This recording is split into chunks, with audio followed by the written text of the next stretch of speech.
America is ready to expand its sanctions on North Korea, but is still open to talks if the regime stops its nuclear and missile activities. That's according to the U.S. ambassador to the United Nations.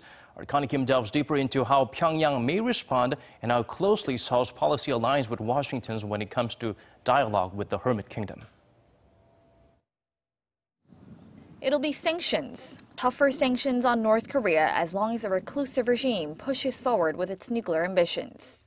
U.S. Ambassador to the UN Nikki Haley clarified Washington's North Korea policy before she entered a closed-door meeting of the UN Security Council on Pyongyang's recent ballistic missile launch.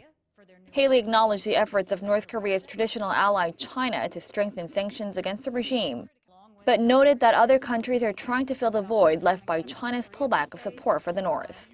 And she warned them to think twice. We want to look at the current sanctions in place, and we want to look at strengthening the sanctions. And the United States is not past looking at third country entities who are helping North Korea and putting sanctions on them. Because if you are supporting North Korea, you're against the rest of the international community. Haley reiterated that Washington's doors are open for dialogue, but only under the strict condition that the North changes its behavior.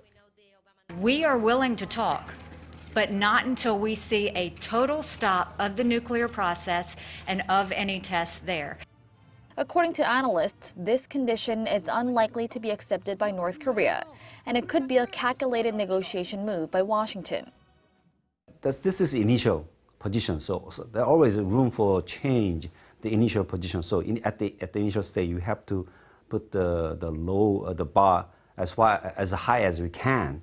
So I think her statement is very strong and also maybe reflected the principles of U.S. policy vis-a-vis North Korea as well as South Korea.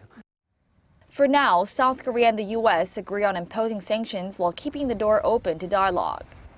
But how much common ground there is on the specific conditions for talks will have to be ironed out in the coming weeks and months. Connie Kim, Arirang News.